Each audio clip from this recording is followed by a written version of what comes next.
Dios bendiga a los que nos ven a través de las redes sociales. Sean bienvenidos a la Iglesia Enciende una Luz. En este día vamos a meditar bajo el tema Rompiendo Ciclos. Vamos a meditar en Génesis capítulo 41, versículo del 50 al 52. Cuando todos lo tienen, me confirma con un amén. Bien, leemos la bendita palabra como está escrita, honrando al Padre, al Hijo y al Espíritu Santo. Dice el verso 50: y nacieron a José 2 hijos antes que viniese el primer año del hambre, los cuales le dio a luz a Asenat, hija de Potífera, sacerdote de On, y llamó José el nombre del primogénito Manasés, porque dijo: Dios me hizo olvidar todo mi trabajo y toda la casa de mi padre. Y llamó el nombre del segundo Efraín, porque dijo: Dios me hizo fructificar en la tierra de mi aflicción. Oremos. Padre, venimos delante de tu presencia, Dios eterno. Me presento delante de ti, Padre amado, con esta responsabilidad de predicar tu palabra. Te pido, eterno Dios, que tomes el control de mi cuerpo, Padre Santo, que también está estorbado de salud. Ayúdame, Padre Santo, dame fuerza en este momento, tanto física como espiritual. Padre, te pido, Dios eterno, que tu palabra pueda fluir en esta bendita tarde, Señor, y tu palabra pueda ser predicada. Toca los corazones de todos aquellos que están presentes, Padre, y aquellos que nos están viendo a través de las diferentes plataformas y de aquellos que en algún día nos van a escuchar, Padre. Te pido que esta palabra, Padre bendito, sople vida sobre ellos, Señor, y aquel que está apartado vuelva al redil. Aquel que tiene una vida destruida por el pecado pueda voltearse a Cristo, pueda voltearse a la cruz y pueda ser restaurado, Padre. Te pido en el nombre de Jesús, Dios eterno, que tú te glorifiques, que nos ayudes a estar atentos a tu palabra, Padre Santo. Reprendo todo aquello contrario que se levante en contra de tu palabra, todo espíritu, Padre Santo, inmundo, que quiere interferir en esta tarde con la autoridad que tú me has dado de ser hecho hijo tuyo. Lo reprendo en el nombre poderoso de Jesús, y que podamos en esta hora, Padre, gozarnos a través de tu palabra. Te lo pido en el nombre de Jesús. Se puede sentar. El tema, una vez más, es rompiendo ciclos. Cada año, ¿verdad?, que llega, trae un equipaje, y en ese equipaje cada año trae diferentes cosas. Este año traerá momentos de risas, momentos de lágrimas, momentos de gozo, momentos de llanto. Traerá días buenos, días malos. Nuestra fe seguirá siendo probada. La batalla, la lucha contra el enemigo seguirá siempre la misma.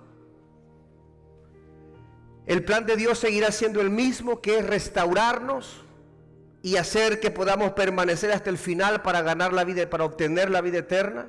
Y el plan de Satanás seguirá siendo el mismo, que es matar, hurtar y destruir. Todo lo malo que venga a nuestra vida este año, el impacto que tenga en nuestra vida dependerá de con qué actitud lo recibimos.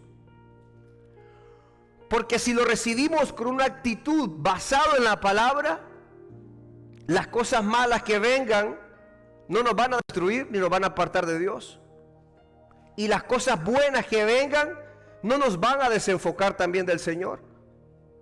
Porque a veces nos enfocamos en las cosas malas, y las cosas malas, los días malos que vendrán, si no los enfrentamos con la sabiduría de la palabra, esas cosas malas nos pueden desanimar, nos pueden estancar y nos pueden incluso apartar de Dios. Pero ojo, que también las cosas buenas nos pueden apartar de Dios. El exceso de prosperidad, el exceso de éxito puede desviarnos también del camino, puede ocasionar en nosotros afán y llevarnos al materialismo. Es por eso que tenemos que saber enfrentar tanto lo bueno y lo malo. A veces uno le pide a Dios: Señor, bendíceme materialmente, dame riqueza, dame esto y el otro. Pero Dios sabe a quién le confía sus riquezas. Porque hay gente que el amor al dinero lo apartó del Señor. Porque ahora ya no vienen a la iglesia porque están tan ocupados administrando sus empresas, sus trabajos, que ya no tienen tiempo para el Señor. Es por eso que la actitud con la que enfrentemos este año determinará todo. Hoy meditaremos en un personaje llamado José, un hombre que experimentó de todo. José experimentó tantas cosas y al final de su vida, si hubiese podido entender humanamente, si se hubiese apartado del Señor y hubiese almacenado amargura en su corazón en contra de su familia. Mas sin embargo, José, el hijo de Jacob, nos enseña que como él enfrentó las cosas con una actitud diferente, todo aquello que sus hermanos, como le dicen en una ocasión, planearon para mal, Dios lo usó para bien. Y todo depende de la actitud con la cual comencemos. El versículo 51 dice: y llamó José el nombre del primogénito Manasés, porque dijo: Dios me hizo olvidar todo mi trabajo y toda la casa de mi padre. Dice que el significado bíblico de Manasés en hebreo es olvidar, pero no olvidar de borrar la memoria, sino de olvidar en el sentido de superar algo, dejar de vivir atado al dolor, ser libre del peso emocional y espiritual. José recordaba a su familia, pero ya no lo hacía desde la amargura.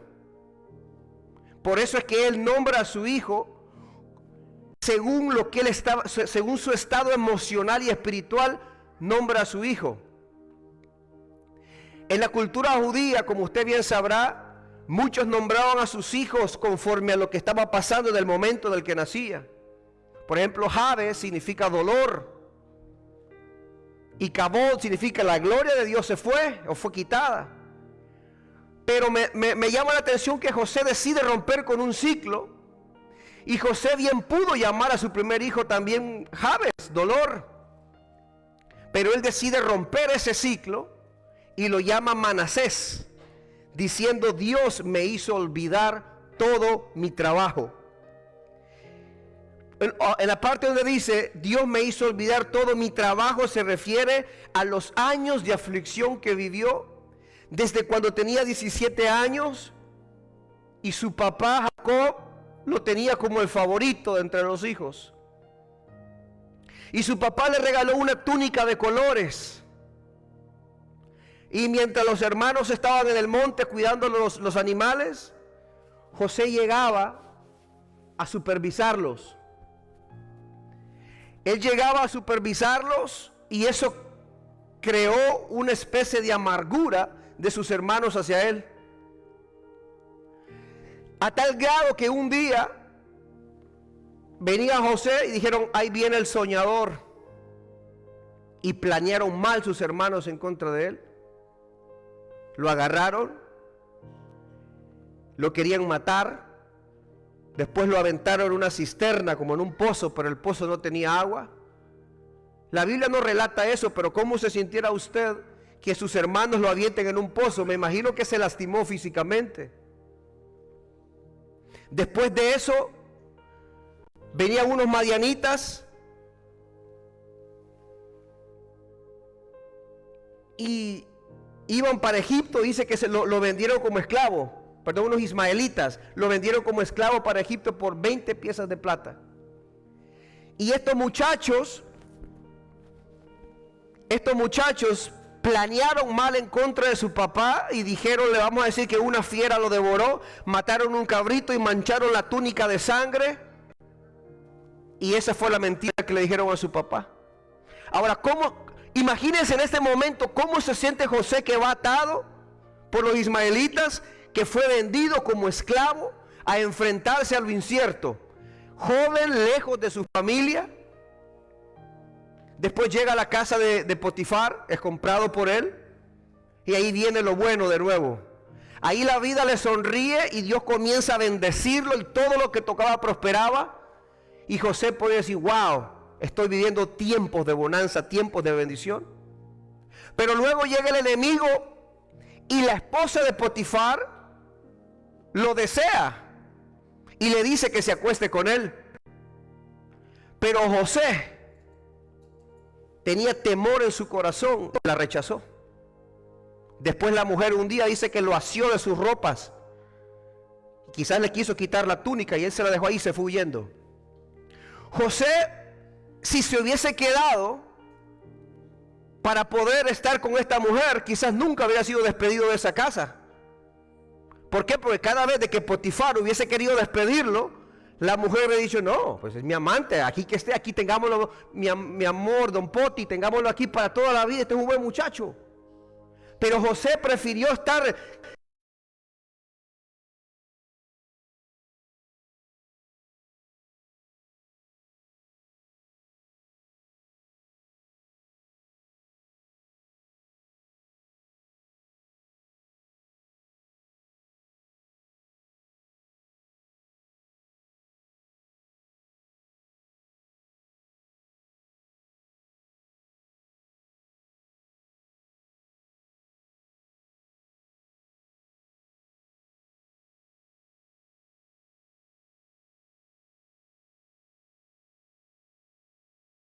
¿Cómo estamos nosotros emocional y espiritualmente?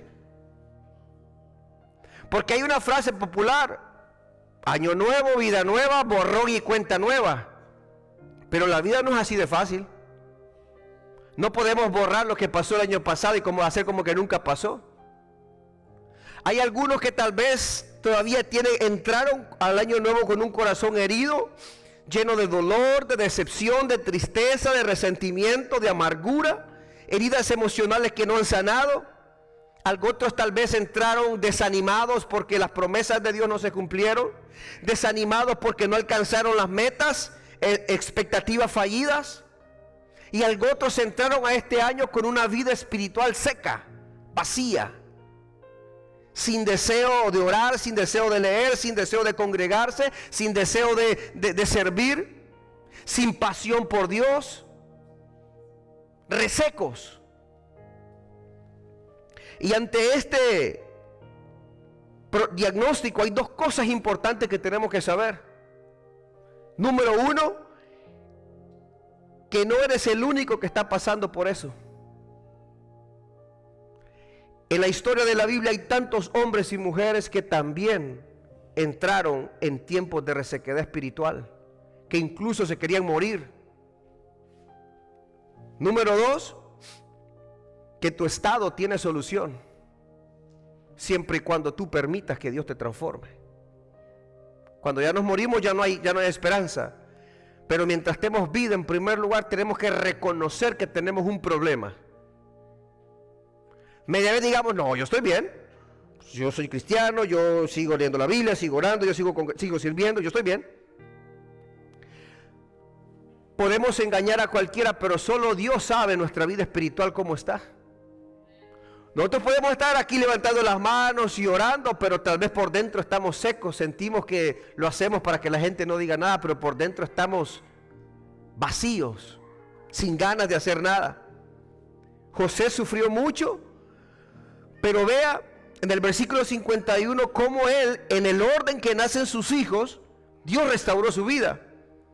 El primero lo llamó Manasés porque dijo, Dios me hizo olvidar. Y el segundo se llamó Efraín, que significa fructífero o fructificar. Dice porque Dios me hizo fructificar en la tierra de mi aflicción. Primero el orden es olvidar, sanar y restaurar, y después es fructificar. El problema es que hay muchos que quieren experimentar en su vida un Manasés, un fructificar, sin antes experimentar. Hay unos que quieren experimentar un Efraín, que es fructificar, sin antes pasar por un tiempo de Manasés, que es sanar. Para nosotros poder en este año escalar más, estar más llenos de la presencia de Dios, necesitamos primero sanar y ser restaurados. Si yo tengo un corazón que está lleno de odio, de resentimiento, de amargura, no puedo decirle a Dios que me use poderosamente en un ministerio, porque eso voy a estar transmitiendo. Si yo estoy mal espiritualmente y me dan un cargo en una iglesia más alto, es como que usted esté construyendo sobre escombros, sin una base sólida. Primero necesitamos Manasés, sanar y ser restaurados, para después experimentar nuestro Efraín, que significa fructificar. Me llama la atención porque José dice porque dijo, Dios me hizo olvidar. José nos revela quién es el que transformó su vida. Dios me hizo olvidar. Si tenemos un corazón todavía herido, solo Dios nos puede ayudar. Dios es el único, mi hermano. Su pareja, sus hijos, sus hermanos, les pueden hablar, les pueden ministrar, les pueden dar consejos. Pero si nuestro corazón todavía tiene muchos escombros, nadie de ellos puede ayudarlo.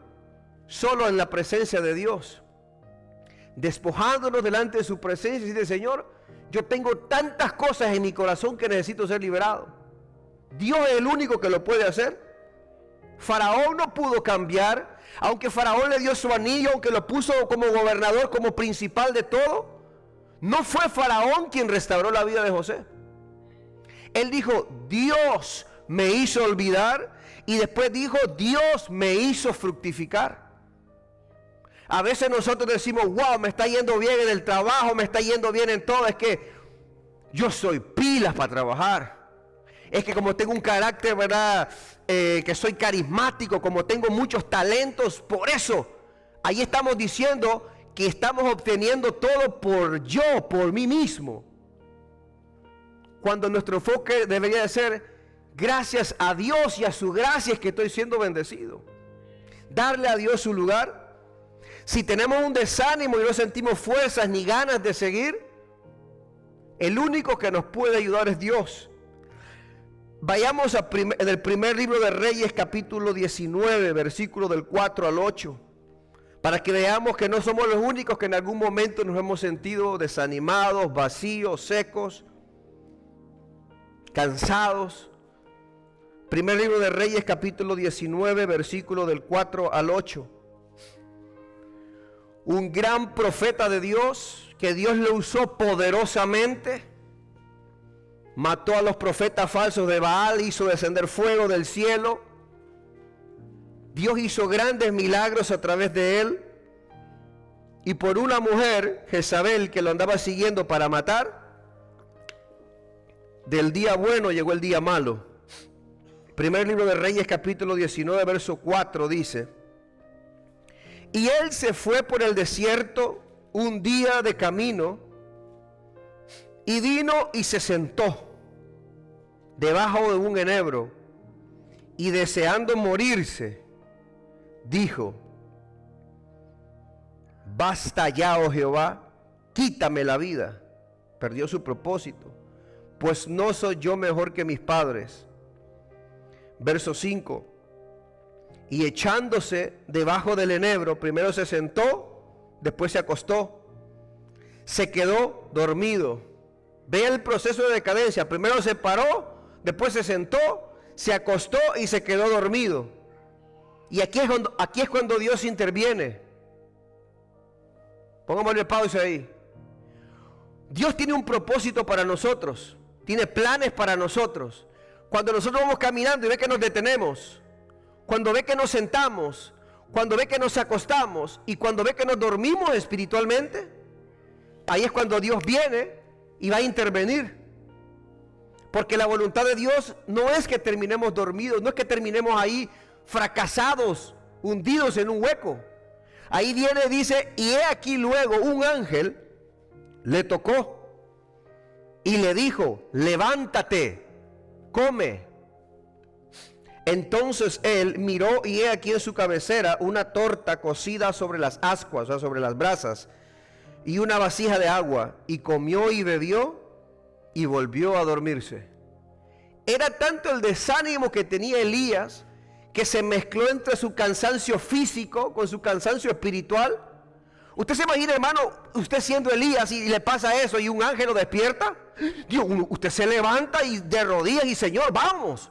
Porque algo sobrenatural vino y lo ayudó.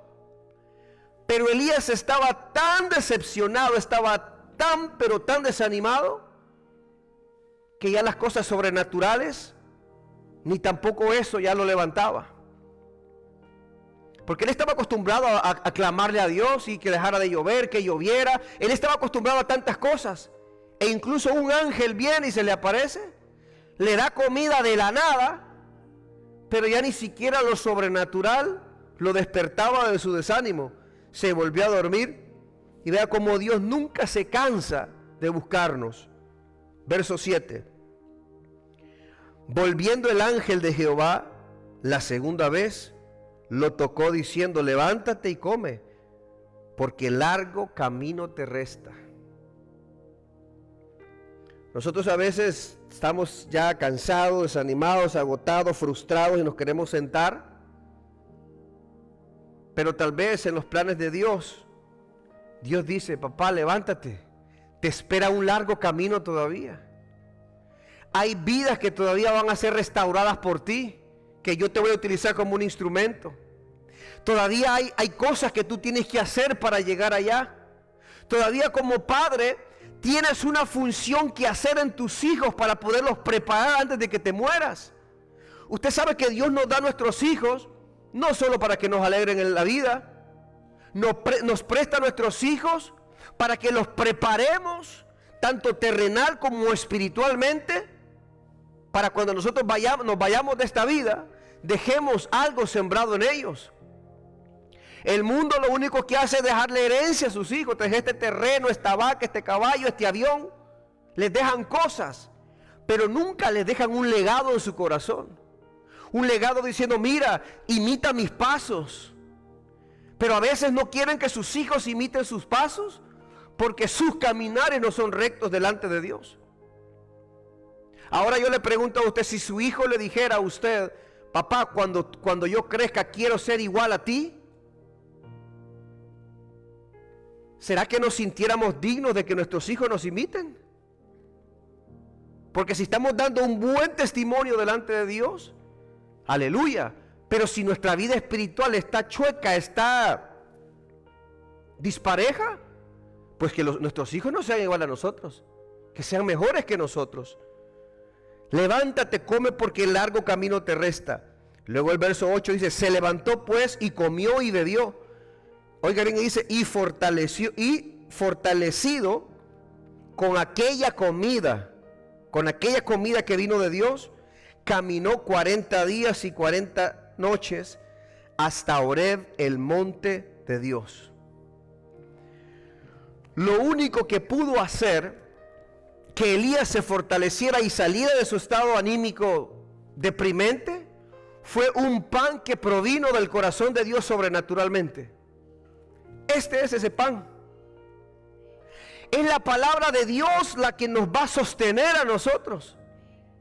Dice que en el Antiguo Testamento la ley fue dada a través de los ángeles, según Hebreos. El Nuevo Testamento, el Espíritu Santo inspiró a los apóstoles para que ellos escribieran. O sea que la Biblia no es un invento humano. La Biblia viene del corazón de Dios, de algo sobrenatural para nosotros. Es el pan que tenemos que comer. Cuando nos sentamos desanimados, que nos sentimos secos, en primer lugar tenemos que comer de este pan, que es el pan de Dios. Escrito está, dice: no solo de pan vivirá el hombre, sino de toda palabra que sale de la boca de Dios. Y luego dice que bebió agua. La Biblia representa al Espíritu Santo como un río de agua viva. Necesitamos también, mis amados hermanos, buscar más de la presencia del Espíritu Santo. Nosotros somos una iglesia pentecostal. Una iglesia pentecostal significa una iglesia que ha seguido el modelo de Hechos capítulo 2. Una iglesia que oraba, que permanecía en la oración, que perseveraba en la oración, en la doctrina, que oraba, que evangelizaba, que tenía las cosas en común, que había amor fraternal. Cuando decimos somos una iglesia pentecostal, a eso se refiere. Si pudiésemos viajar por el tiempo a las iglesias de los primeros siglos, era una iglesia, hermanos, que estaba encendida del fuego del Espíritu Santo. Eso tenemos que procurar. Decirle: Señor, yo me siento como un tizón seco, o quizás ya estoy hecho ceniza, yo siento que ya no hay fuego en mí. Lléname de tu Espíritu Santo. Aviva el fuego que hay en mí para poder provocar un avivamiento. O hay una vida espiritual. Muchas veces la iglesia cree de que solo el que está ministrando en un altar, sea que toque, que cante o que predique, creen de que ellos son los responsables en prenderle fuego espiritual a los demás. Y cuando el pueblo no sintió la unción, no sintió que el grupo de alabanza, no sé, como que lo sentía apagado, lo sentía caro, el predicador, como que no, decimos, es que no tiene el fuego del Espíritu Santo, no tiene fuego, no tiene unción. Porque a veces pensamos que unción es brincar, gritar y hacer cosas. El problema es que yo puedo estar acá con una antorcha de fuego encendido y quisiera encenderlos a todos. Pero si todos son tizones apagados, ceniza o leña verde, no van a encender. Entonces, cada uno de nosotros se tiene que preocupar por estar lleno de la presencia de Dios. Hermanos, si cada uno de nosotros nos consagráramos a Dios, nos dedicáramos a Dios, a la oración en nuestra casa, a la lectura de la palabra, a ayunar en nuestra casa, cuando nosotros viniéramos a un lugar a congregarnos, todos viniéramos con un avivamiento en nuestro corazón, los cultos fueran diferentes. No necesitamos traer a un evangelista o a alguien de afuera para avivar un fuego cuando somos nosotros. Pablo le dijo a Timoteo, aviva el fuego del don que hay en ti. Somos nosotros los responsables. Dice, y me hizo olvidar dos cosas, todo mi trabajo, y en segundo lugar dice, toda la casa de mi padre. Dios lo hizo olvidar su trabajo y la casa de su padre. Esto significa, lo hizo olvidar el rechazo familiar, la traición de sus hermanos, la pérdida de identidad como hijo amado, pero en sí, José está diciendo que Dios lo hizo cortar con los ciclos de toda la casa de su padre, hablando de toda la trayectoria desde Abraham hasta él. Veamos, hermanos, cómo en José se puso fin a una cadena de pecados generacionales que corrían en la familia. Solo los parafraseo. Abraham, comenzando por Abraham. Abraham tenía el problema de un favoritismo entre hijos. Abraham tuvo a Ismael, que fue el primero, y luego tuvo a Isaac. Pero Dios le dijo que le iba a dar un hijo, pero él se le adelantó a Dios y tuvieron a Ismael. Abraham prefería más a Isaac porque era el hijo de la promesa, y a Ismael lo mandó lejos con su mamá Agar al desierto. ¿Usted cree que el corazón de Ismael como hijo no se sintió mal por el favoritismo? Y cómo dentro de esa rivalidad entre Ismael e Isaac nació una rivalidad también, hasta el día de hoy. El pueblo judío viene de Isaac y el pueblo musulmán, o el pueblo árabe, perdón, viene de Ismael. Y todavía están así peleándose entre ellos. Luego viene otra cosa, otro patrón, que es la violencia y sus efectos. Engaño, viene el engaño, la mentira. Dice que por miedo a ser asesinado por la belleza de Sara, Abraham dijo que Sara era su hermana. Eso provocó, lo hizo con el rey Abimelech y con el faraón, y eso provocó que a su esposa se la llevó. ¿Se imagina usted, hermana, esposa, que van a un lugar y usted es tan hermosa que su esposo le diga, mi amor, vamos a decir que vos sos mi hermana, porque si digo que sos mi esposa, me van a matar a mí para quedarse contigo? ¿Cómo se sentiría el corazón de su esposa? Porque dice que tanto el faraón como Abimelech se llevaron a Sara. ¿Cómo se sentiría ese hombre? Engaño, mentira. Luego vea cómo eso se repite en la siguiente generación, que es en Isaac. Favoritismo entre hijos. Tuvo a Esaú y a Jacob, y solo lo cito, en Génesis 25:28 dice, y amaba Isaac a Esaú porque comía de su casa, pero Rebeca amaba a Jacob. Vea cómo en la segunda generación el favoritismo sigue todavía. Pelea entre ellos, hubo violencia, hubo rivalidad entre ellos, hubo engaño, mentira. Isaac, por miedo de ser asesinado por la hermosura de su esposa Rebeca, también dijo que era su hermana. Vea cómo se vienen repitiendo los mismos pecados generacionales. Ahora llegamos a Jacob. Jacob tenía favoritismo, dice en Génesis 37:3, Israel, o sea Jacob, amaba a José más que a todos sus hijos porque lo había tenido en su vejez y le hizo una túnica de diversos colores. El efecto provocó rivalidad entre sus hermanos. Hubo violencia y venganza, siguió la violencia y la venganza, porque sus hermanos le hicieron mal a José. Hubo engaño y mentira, sí. Jacob engañó a su papá, haciéndose pasar por Esaú, poniéndose una piel aquí, con la ayuda de su mamá. Pero luego Labán, el suegro de Jacob, también lo engañó a él. Trabajó 7 años por una y le dieron a Lea. Después tuvo que trabajar otros 7 años más por Raquel. Siguió siendo engañado. Después sus hijos llegan a la casa con una túnica manchada de sangre y le dicen: una fiera se comió a tu hijo, papá. Vea cómo siguen viajando los pecados generacionales por la línea de toda su familia. Pero vea cómo en José se rompe todo. Porque dice que José tuvo 2 hijos, pero no menciona que amara más al uno que al otro. José no engaña a su amo Potifar, sino que decide rechazar a su mujer y no acepta. José no lastima familias como los demás. José perdonó a sus hermanos y se los llevó a vivir a Egipto.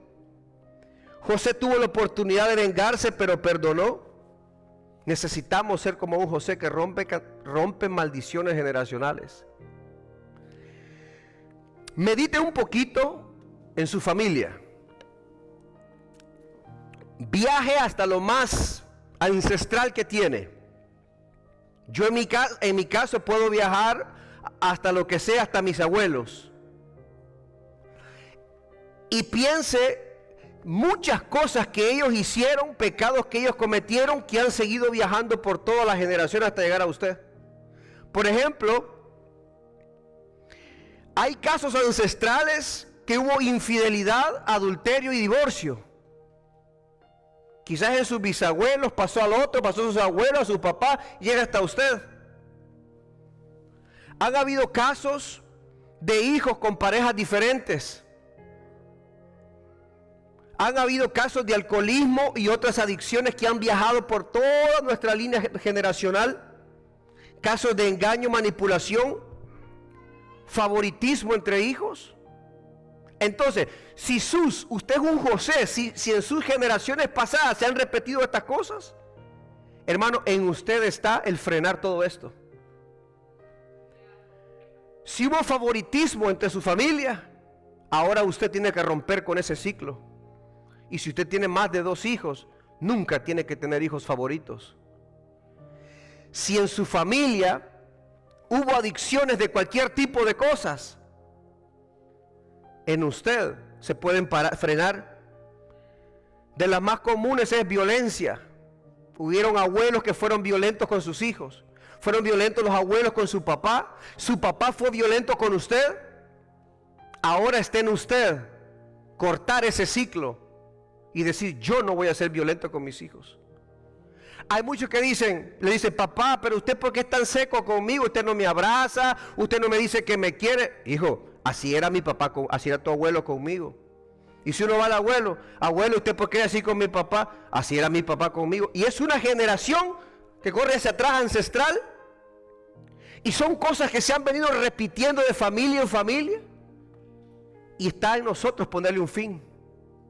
Si nosotros ya de por sí ya fallamos en muchas cosas, ahora tenemos la oportunidad de instruir a nuestros hijos para que en ellos no se repita. Si usted ya fracasó en el amor, hijo, escoge bien la persona con la que te vas a casar.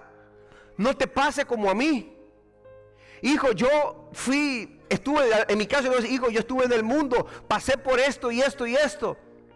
Tú no tienes que llegar ahí. Tenemos, hermanos, que enseñarle a nuestros hijos la teoría, pero también la práctica. Yo le puedo decir a mi hijo: Mateo, te voy a enseñar a tocar el piano, pero solo le voy a enseñar una clase de teoría. Esta tecla significa esto y esto y esto y esto. Y él puede saber cómo, él se puede saber de memoria una alabanza, qué tecla ponchar, cuál no, qué cosas hacer. Pero si yo nunca le digo que ahora ve y tócala, hay un gran abismo entre la teoría y la práctica. ¿Usted sabe cuántos hijos de pastores hay que desde chiquititos se memorizaban la palabra? Veía el caso de esta mañana, dice que un muchachito le dijo a su papá que es pastor, cuando ya creció: papá, yo no creo en Dios.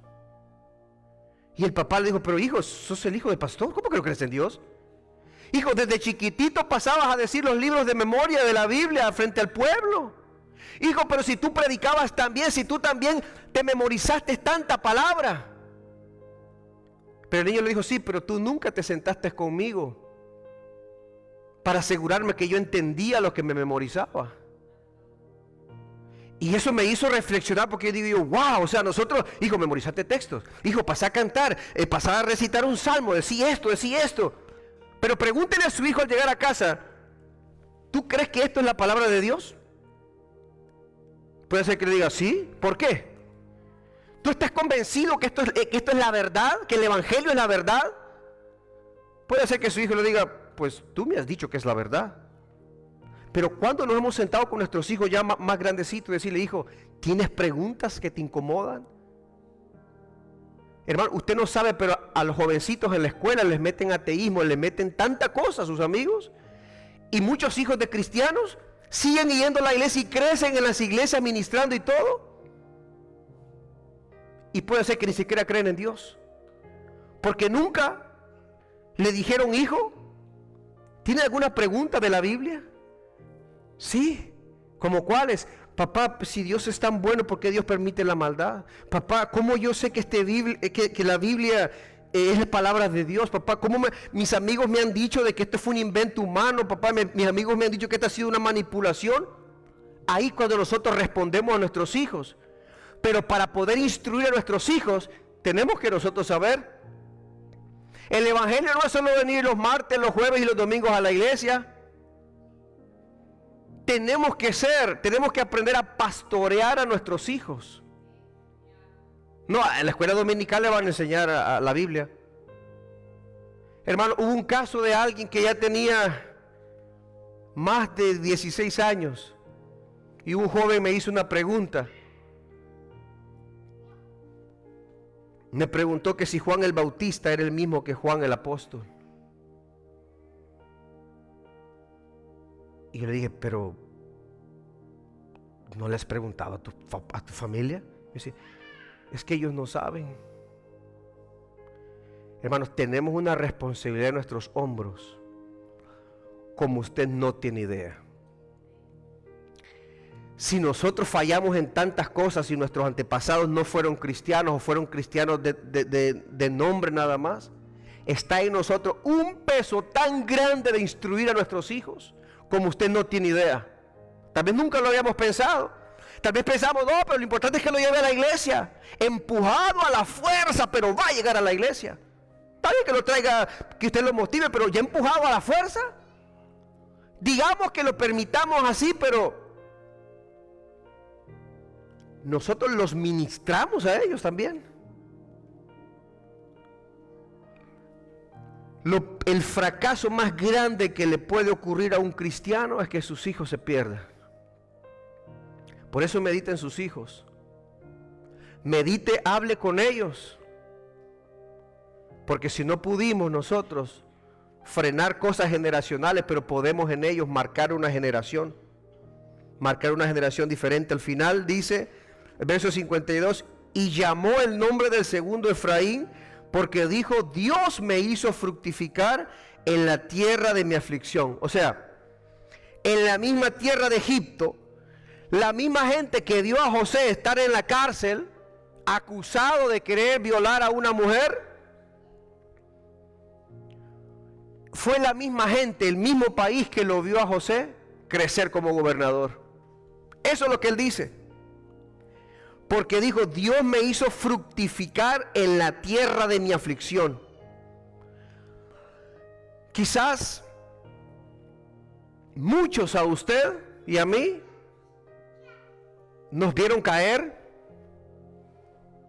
nos vieron secarnos lentamente, nos vieron llorar, nos vieron sufrir, nos vieron quizás perderlo todo. Pero Dios, ante esos mismos ojos, Dios lo va a levantar como a José Y va a hacer que esa misma gente también lo vea levantarse y lo vea crecer. Porque hermanos, en Dios, en Cristo, siempre hay un antes y un después. Aquel que era borracho, que no podía dejar el vicio, vino a Cristo, fue transformado y ahora él anda transformando vidas a través de la palabra. Aquel que mataba, que asesinaba a la gente, vino a Cristo, fue transformado y ahora anda buscando vidas para poder traerles la vida eterna a través del Evangelio. Aquel que se quería suicidar porque su vida no tenía sentido, es aquel que viene a Cristo y ahora dice: Señor, agrégame más años de vida porque quiero gozarme más en esta tierra, quiero seguir adorando tu nombre y quiero seguir buscando al perdido. En Cristo, en José vemos que siempre hay un antes y un después. El Salmo 40 del 1 al 3 dice, Salmo 40 para ir concluyendo, versículo del 1 al 3. Dice, de otro personaje que también pasó por momentos difíciles, David.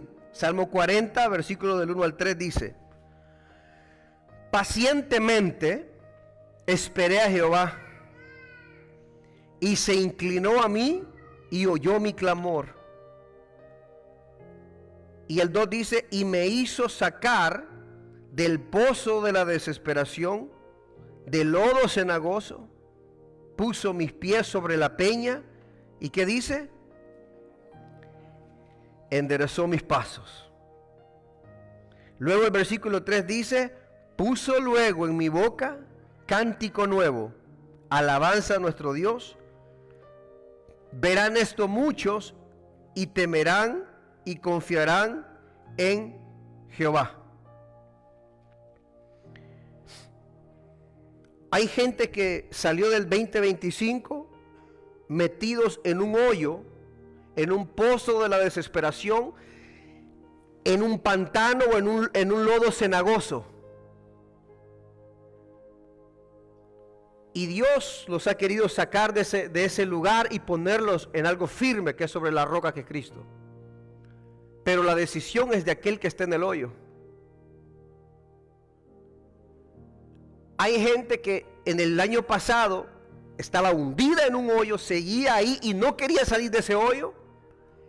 Entramos al 2026, pero está en ellos. Puede ser de que en este año salgan de ahí, o puede ser de que sigan hundidos en el mismo hoyo. Muchos decimos en este nuevo año, al menos en el mundo cristiano, muchos decimos en este nuevo año: quiero acercarme más a Dios. O al menos espero de que nosotros los hijos de Dios digamos eso. Este año, Señor, quiero acercarme más a ti. Yo no creo que haya un cristiano que diga: Señor, este año le quiero bajar un poco, he estado demasiado cerca de ti, este año quiero retroceder un poquito. Quiero dejar de orar un poquito porque he orado demasiado. Quiero dejar de congregarme tanto porque mucho me congregué. Señor, mucho me santifiqué. Quiero pecar un poquito. Nadie dice eso. Decimos: este año quiero acercarme más a ti. Y es una decisión que han tomado. Pero hay un abismo entre la decisión y la acción. Porque usted puede decidir acercarse más a Dios, pero si viene enero, febrero, marzo, abril, mayo, junio, julio, y ya no está orando más que antes, no se está congregando más que antes, no está leyendo más que antes, no se está consagrando más que antes, va a seguir metido en el mismo hoyo. Y va a venir el 2027, el 2028, el 2029 y va a seguir en lo mismo. Nuestras acciones tienen que respaldar nuestras decisiones. Si yo digo: quiero acercarme más a Dios, ¿cuándo cree usted que debo de comenzar a hacerlo? Ahora. ¿Por qué? Porque este año yo estoy seguro que va a traer también, como le dije en la introducción, días buenos, días malos, va a traer cosas más difíciles quizás que el otro.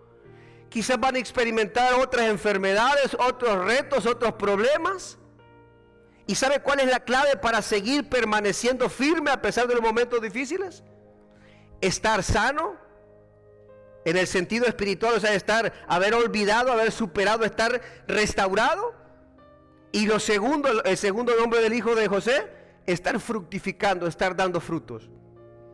Concluyo con el primer versículo que leí, versículo 50.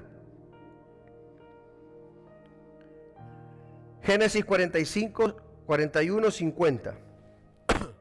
El primer verso que leí. Porque antes de mencionar los nombres, menciona esto. Dice, y nacieron a José 2 hijos. ¿Qué dice? Antes que viniese el primer año del hambre. Primero nacen los hijos. Dios me hizo olvidar. Dios me hizo fructificar. Esos 2 nombres simbolizan de que José ya estaba restaurado y estaba fructificando para enfrentar el primer año malo que venía, que eran 7 años de hambre. Lo que nos va a hacer permanecer firmes para enfrentar lo malo que trae este año, va a ser que estemos renovados, va a ser que hayamos olvidado, que hayamos sanado por dentro, que estemos restaurados espiritualmente y que estemos fructificando para el Señor. Así que venga lo que venga, y el día malo no va a hacer estragos en nuestra vida, porque nuestra casa va a estar sobre la roca. Pero si comenzamos este año 2026 y seguimos siendo los mismos de ayer, inconstantes, todo nos irrita, todo nos fastidia, no hay fuego, no hay pasión, cuando venga el día malo, el estrago va a ser grande. Pongámonos de pie. Padre, te damos gracias en esta hora. Gracias por tu palabra, Señor bendito. Lo único que te podemos decir, Señor, es que nos ayudes. Padre, nosotros no sabemos lo que este año trae para nosotros, pero tú sí lo conoces, Señor. Y tú sí nos adviertes y nos preparas para el día malo, Señor.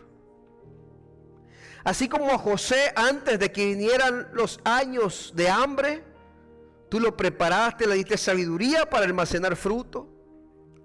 Espiritualmente lo hiciste olvidar, lo hiciste superar su pasado, lo hiciste fructificar.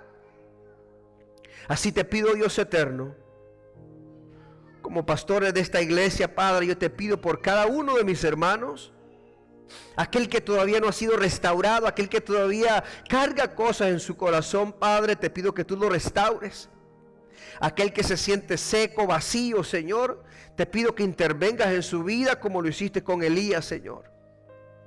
Te pido, Padre, que de una forma sobrenatural tú vengas y toques su vida, Señor, y que los levantes, Padre amado, porque el largo camino les espera. Padre, a todos aquellos que están escuchando este mensaje a través de Facebook Live, a través de YouTube, Padre, te pido, Dios, que tú ministres también sus corazones, Padre amado. Y sobre todas las cosas te pido, Padre, que busquen primeramente el reino de Dios y su justicia, y que después busquen las añadiduras, lo material, Señor. Ayúdanos, Padre Santo, que los tiempos de éxito que vengan a nuestra vida en este año no nos distraigan, Señor. No nos aparten de tu voluntad, de tu propósito, de tu presencia. Y que los días malos, Señor, tampoco nos hundan, sino que podamos recibirlos con una actitud firme, Padre. Una actitud de valientes, de soldados de Cristo, que no se rinden ante nada, Padre amado. Te lo pido en el nombre de Jesús. Nos despedimos de las redes sociales y nos veremos hasta la próxima.